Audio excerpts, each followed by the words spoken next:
What's going on, guys? This is Arkaden, and we're going to go through part 2 of efficiency today. So let's just dive right in. I'll see you in there.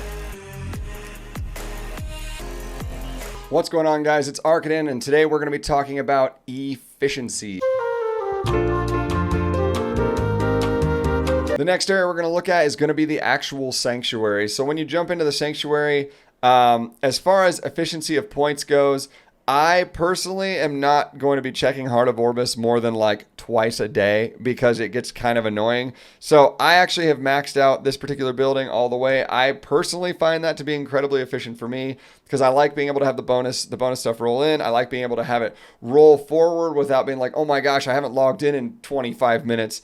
Is my Heart of Orbis full? I better go get that out of there. Like, I ain't got time for that. Nobody does. Some of these efficiency pieces are actually quality of lives for myself. And so would it be more efficient to utilize and put those into like some of the improvements in this building to maybe make it so that you actually have higher chance to have better penguins? Sure. I mean, you're right. It definitely would.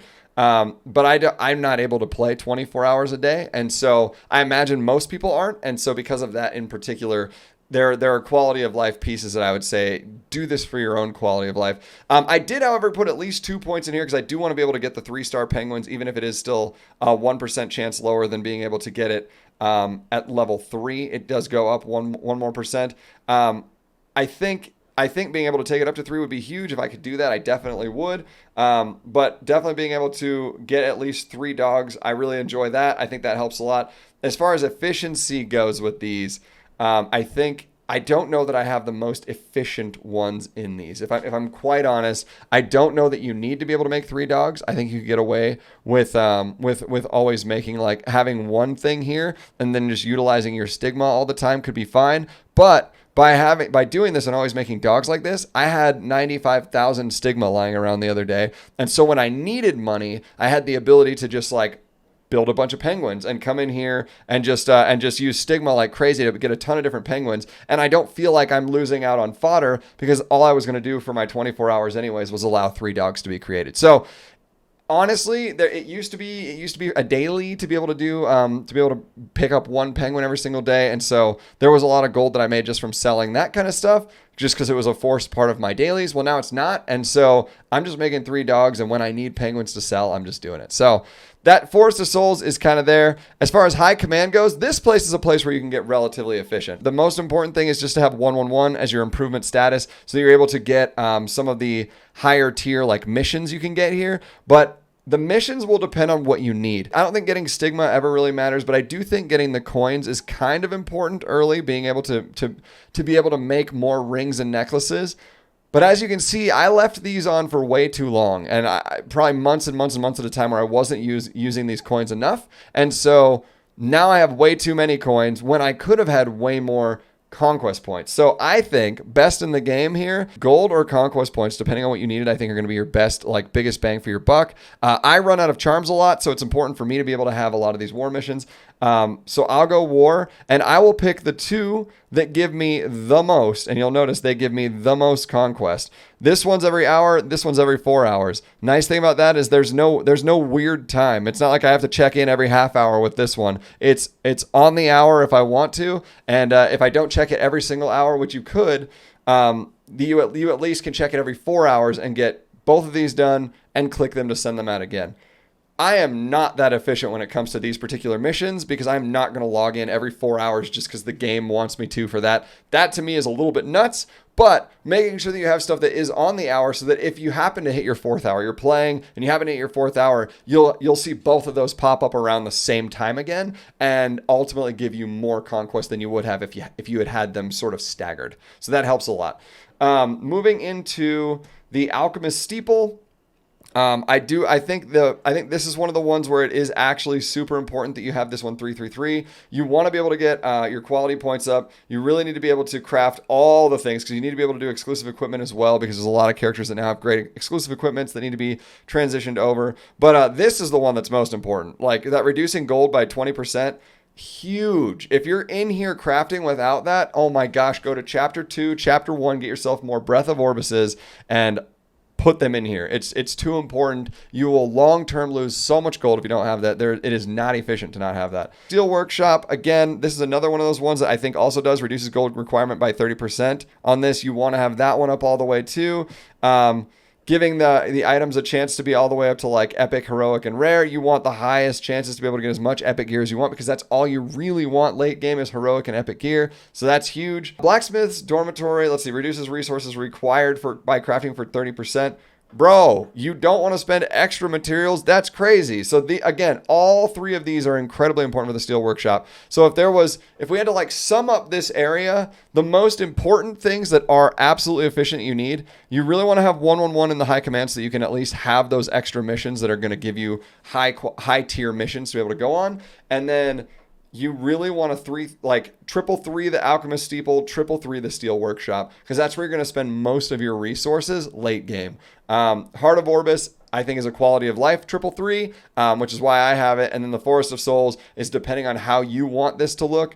And depending on what kind of resource you're trying to pull out of it will depend on where you want to place those Breath of Orbises. So let's talk about summoning. The efficient thing to do in this game is going to be deciding and determining which characters you need and which ones are ones that are on your want list. That's going to be so helpful to you, because if you don't and you try to pull everything, especially as a new player, like older players have been around, like when it comes to summoning, we've all figured out that the reality is like time is your best friend when it comes to filling out your hero journal. You're going to eventually inevitably pick up a lot of stuff. There will be reruns of banners that come around. All of that stuff is huge. So don't be so intimidated at the beginning of the game as a new player, when you're like, oh my gosh, there's like 10 billion banners. I can pull for Ludwig, I can pull for Sez, I can go to Covenants and hope for the best. Like, don't freak out about it. Ask somebody in the community or look through Reddit or come and ask us on stream sometime. Like, any of those things are great ways to be able to be like, yo, is this worth rolling on or not? These are the types of things I have in my account, and this is what I would like to start building. Mystic summons across the board. You get them through doing Guild Wars. They're really, really great, but they're also one of the most expensive and most unreliable bookmarks in the entire game. They're also some of the most expensive packs you can buy in the game. Don't buy these packs, guys. Like, you don't need... Okay, listen. I know ML5s are amazing, but you don't need ML5s. You can get away with other things. I'm going to say that with a grain of salt, recognizing that I am at the point currently where I spend molas basically on ML5s or bust. But that's because I've gotten to the point where I actually don't have a lot of moles and I don't have all the extra stuff. And it tends to be the case that ML5s seem to be what Smilegate favors. I would say the ML5s are great, and that's why this is such a tempting thing for players to jump into. But they're about to add a coin shop, which is going to be a long game for a lot of long-term players to be able to pick up some ML5s they don't have yet. You're eventually going to just inevitably get some from your daily summons, maybe from some Covenant pulls. Maybe from these Moonlight summons afterwards. Like, they're rare, they're supposed to be rare, and there's a reason why you're going to pay like $600 and $700 to get one if you want to do it in Mystic Summons. So if you want to avoid that and still be able to still have some 5 stars, you've got to be efficient with what you do have. If you know it's a character like an ML5 that you want, save up your Mystics for it. If you know what the rotation was before and you can kind of guess where, like, at least within a couple of months of like, hey, this one should be coming out soon. Like, for example, Ruel of Light. I would go back and I would look and see, like, have they put Ruel of Light yet in the Mystic rotation? The answer to that question is yes, and it was only a few months ago. Because of that, I might go, I'm probably not going to pull that particular character now for a while because it just went through that rotation. So it's either going to show up in a coin shop or it's either going to show up in some other new way, and maybe I'll get lucky on Covenant, but I really can't make any guarantees on that character. You want to start trying to play around, like, how many Mystics do I have? Can I pity this? And is it worth kind of like going down that rabbit hole? So if you're going to go for something, make sure you pity it. Otherwise, you're really gambling, and you're potentially wasting resources when you go for it. So for efficiency's sake, get the character or don't, but don't necessarily waste on it. I am terrible at following this rule, by the way. Terrible. And I think most players in the game are, because it's so tempting to be like, what if I just get it in one tap? Maybe you will, but the efficiency piece and an efficient player would say, Yeah, but you can guarantee because they put a pity system in here, so there's no need to waste. Either go or don't go, and if you get lucky, sweet. But at least you knew you were going to guarantee yourself that character. That's a pretty efficient way to play, and I would definitely suggest it. As far as element summons go, that's going to be from doing like world bosses and stuff. So that's something we can talk about here once we get into the guild. And friendship summons are good for two things. If you need more 2-star fodder, make sure to get in there, and you can use those. It'll give you level 5 characters that you can put through there. I've been transmitting a lot of those lately because I don't really need all the extra fodder. But if you do, there was a season where I did need a lot of those, as well as the artifact. You'll get 1 and 2-star artifacts, which are great things to have because artifact charms are so rare in this game to just use on artifacts as long as you have the gold to be able to upgrade your artifacts with them. So that's the main purpose of those friendships, like summons, is basically to get yourself those two things: fodder and artifact charms. Next up to talk about are your reputations. At the beginning of the game in particular, the most efficient thing that you could possibly be doing is make sure that you check your total reputations on all of these areas, because all of them, you'll notice, have a lasting effect down here, which all of mine are maxed out because I've definitely hit all of the caps that you need to hit on each one of these areas. But when you start the game, you haven't. So it's important that you come in here and you're just like clicking where it says all lasting effects. There'll be a spot here that'll let you actually sort of upgrade to the next tier. And you don't want to miss those because, I mean, having less healing costs, having less healing time is huge. Having battle experience, equipment, like enhanced experience, like adding that kind of stuff is very valuable to your account. These are things that help you save resources. Time is a resource. Money is a resource. Stigma is a resource. Skystones, all of those things, they're all resources. They're all important. And so you want to upgrade those as fast as you can. The ones that you'll be doing as far as dailies and weeklies, things to think about for this. Number 1, I'm really busy today, so I know that all I can get done are my dailies. Well, then when you're starting to make your rounds of doing dailies, after you've done like the first 1 or 2, jump over and come down into the Three Sisters Diary and grab this like first chest. This first one gives you a 10% increase to gold. If you know that you've only got about an hour to go through your dailies anyways, then make sure that you get your gold enhancement early so that you can get them while you're doing your dailies. It just makes sense. It's sensible, but I would say that's what you want to do if you're farming and you know you don't have a lot of time.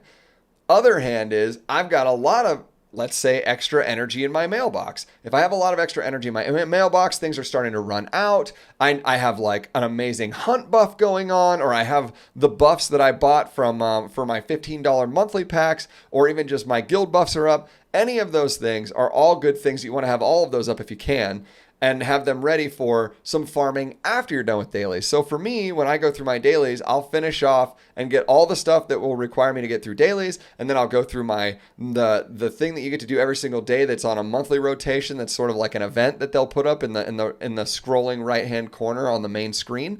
You'll grab all of the extra energy and all the extra things they've been putting in that, which lately has been a ton of extra energy, which has been so nice. You can pick up a good chunk of that, and you pick up what you know is going to be an hour's worth of energy for you out of your mailbox if you're going to do this. Pick up an hour's worth of energy and then go farm. Like, it's different if it's a hunt buff where you know you have all day, at which point do it all day. It's going to be super worth it. But if you don't know, if there is no hunt buff and you know you can get at least an hour-long buff that you get from the Three Sisters Diary, you go through your dailies, you wait until all of them are done, then you actually gain and you grab your 10% gold increase, and then you go farm hunts. You jump into hunts. You get into a place where you're going to be consistently getting big amounts of gold, and you allow all of that energy to start giving you maximum load of as far as gold, as far as extra materials, as far as gear.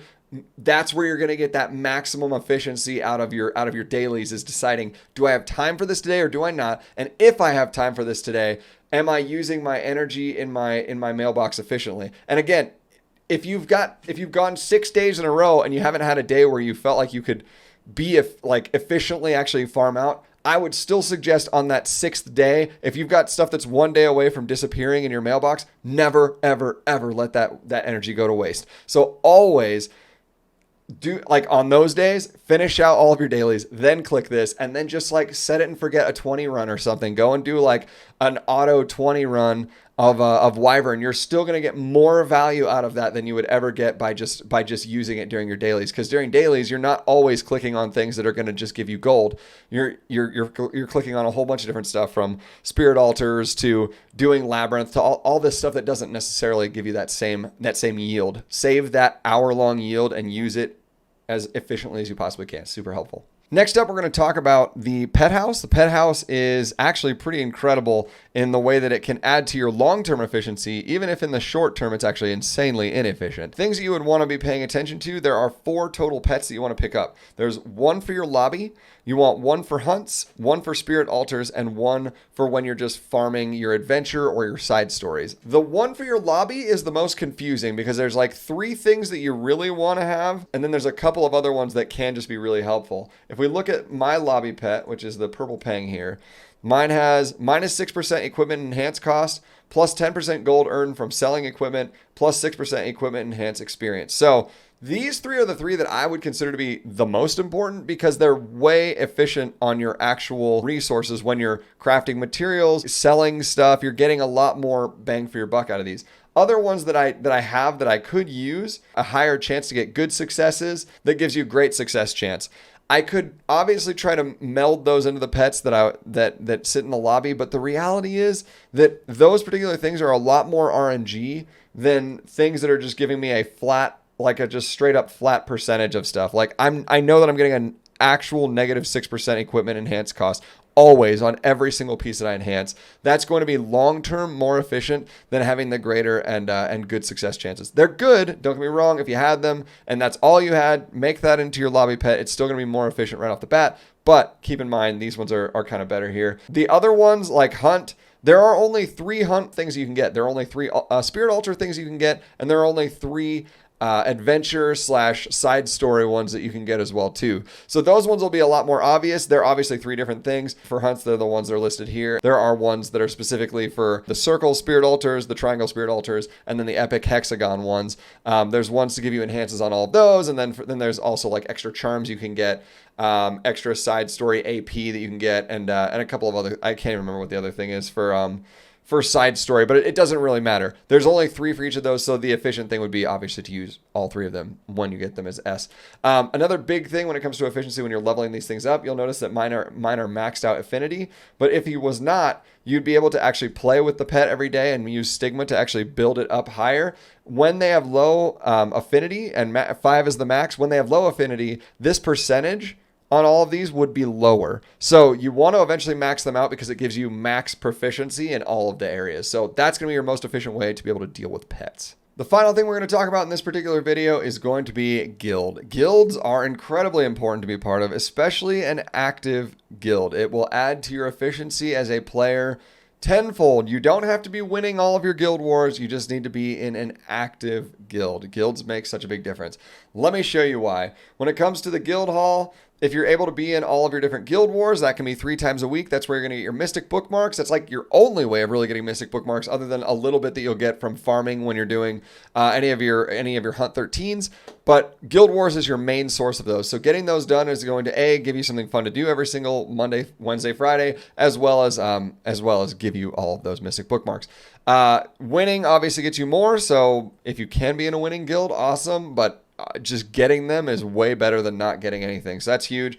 World boss, you end up getting equipment conversion gems and an equipment conversion gem selection chest by just going through and doing these throughout the week. But you're going to do these twice. They only cost like 20 energy a piece, and you can sometimes get really great gear, sometimes molas, sometimes gold transmit stones. A lot of times it's just gold, brave crest, all the things from your actual guild, and they're all super beneficial for you more than anything. Like these are just like things that you would be losing a lot of random materials by not doing these as a player. When we jump into the aid section, there's really like one super efficient way to do this, and that's to use not the max dragon claws would be like the ones that you would use for doing Wyvern 13 or Wyvern 11 hunts. This is the one just beneath that. And basically all you want to do is just transfer these from person to person. You're not farming these regularly. You're just having a few of them that you're tossing and handing out to your guild mates. Every time you do it, you get 30 guild crests, and you're only giving away 2 every single time. So that means every single person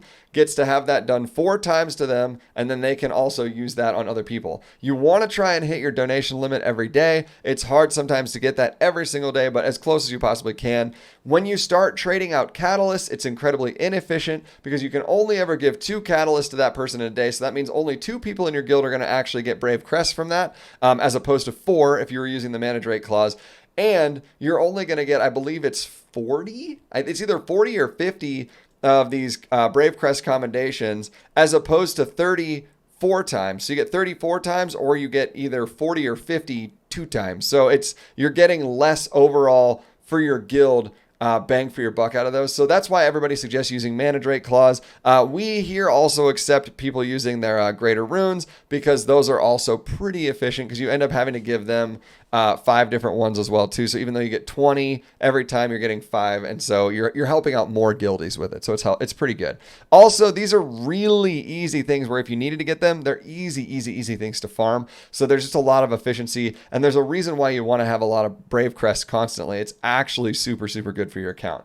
I'll show you that in a second. Next thing on the list is donations. Make sure that you're actually helping your guild out. It only costs you 50,000 gold every single day to do this. That's nothing if you're farming regularly. That literally costs you nothing.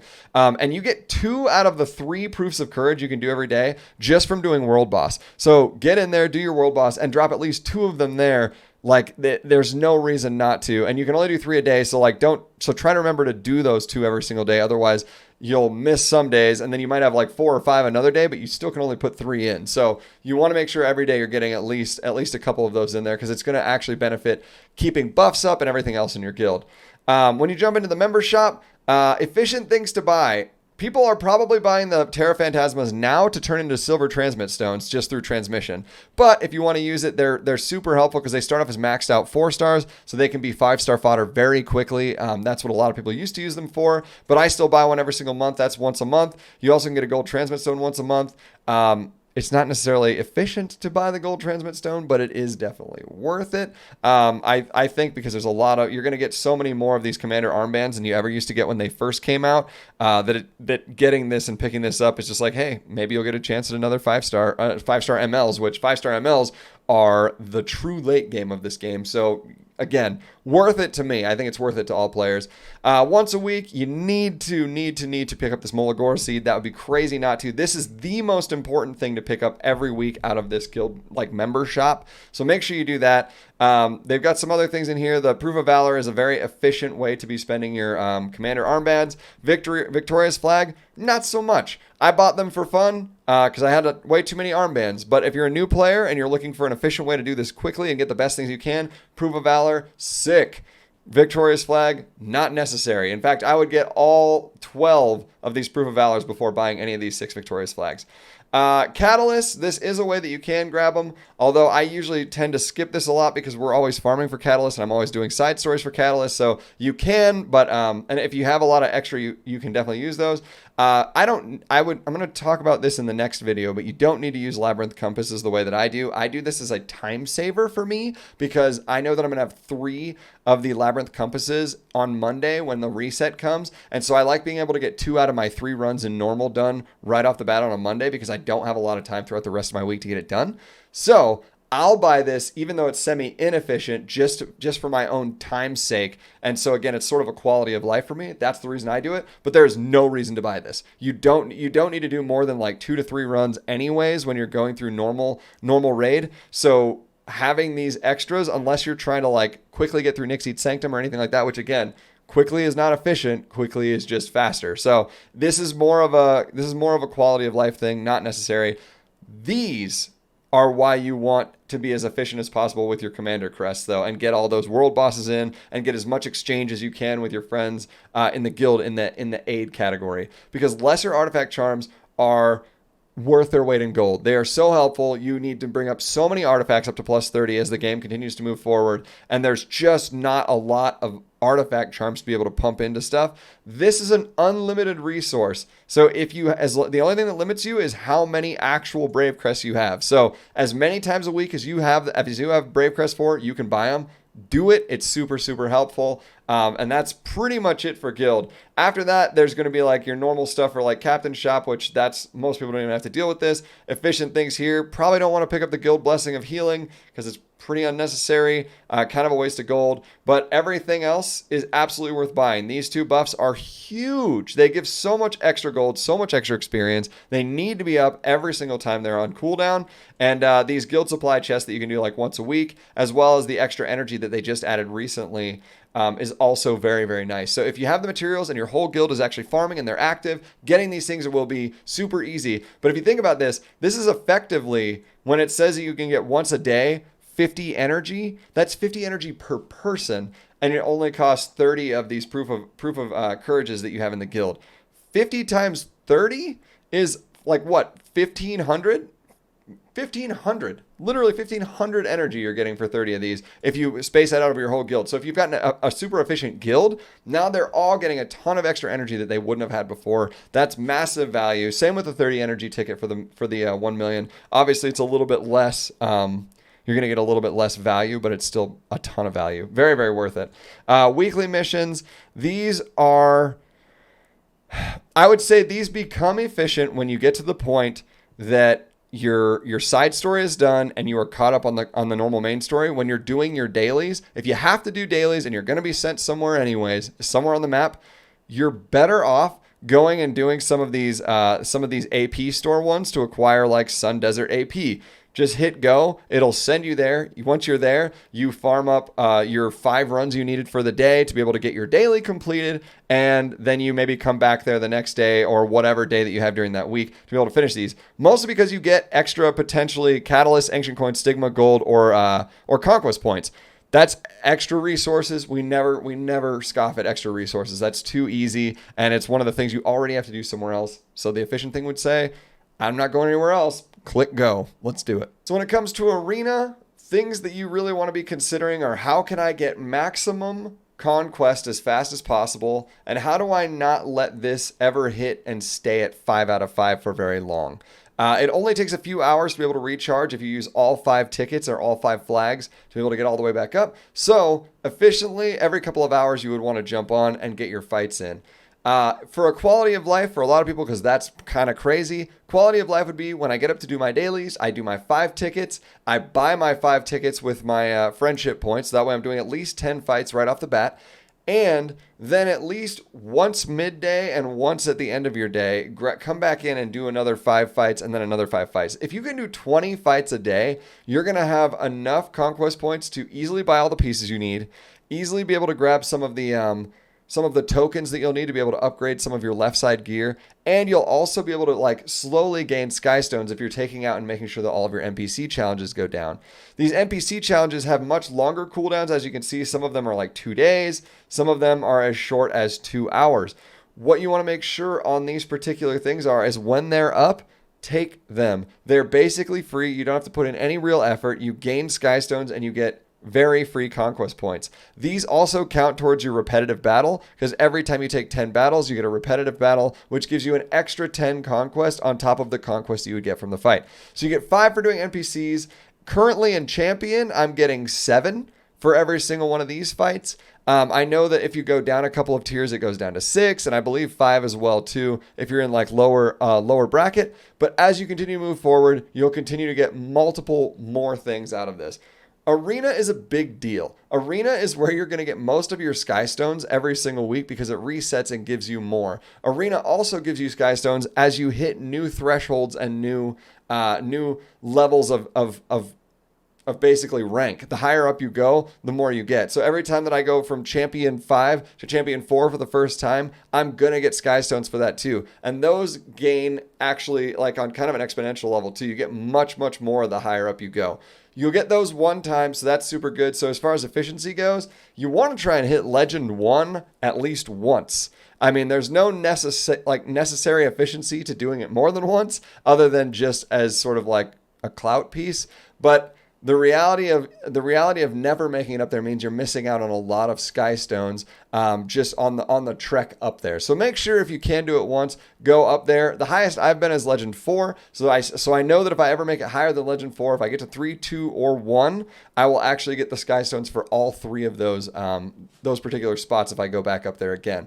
I do eventually want to. We aren't quite to that spot. But here's the thing. You want to try and camp out at like the tier 5 version of every single like rank up. So when you've got bronze, silver, gold, masters, challenger, champion, and then legend, each one of those actually gives you significantly more skystones than the last one.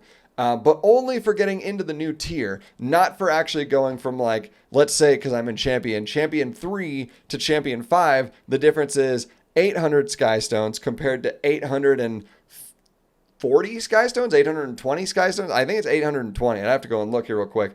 But at 820, I'm only gaining 20 more to be up that high. What I'm really hoping to do, though, is stay within champion. Because if I drop down, the tier down from that goes to 600 plus 10 for every single rank up that you go. So if I were to end in Challenger 1 as opposed to Champion 5, I would end up getting 640 skystones as opposed to 800. So it's really important. Like the climb is good and it's solid, but we're talking about weekly efficiency. You want to try and stay at least the rank 5 level of whatever category you're in. Otherwise, if you get backwards, you get kind of regressed backwards in the last one, you're going to get 200 less skystones each time that happens. That's definitely not worth it. So lots of things to grab as far as skystones go here. Conquest points are one of the most valuable resources in the game. I know that doing arenas is not everybody's favorite thing, but it's too important. You get so many resources for 88 gear. You get stuff for your slates so that you can imprint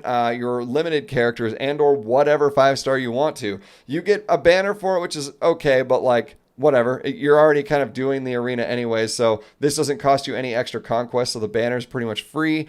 And then the rest of it is like getting your Molagora every single week and making sure that you get your charms for your left side gear and your boots. That stuff is like so important, and yet we find ourselves more often than not actually making sure that we use these flags. So to recap, use your flags as much as you can because it gives you more conquest. Whether you're winning or losing, you still want to make sure that you do them because you're still going to get some conquest no matter what.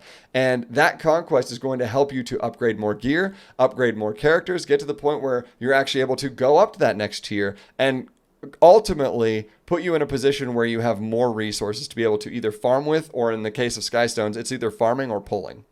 For World Arena, efficiency comes in the way of actually just not doing it until it's time for the season to end.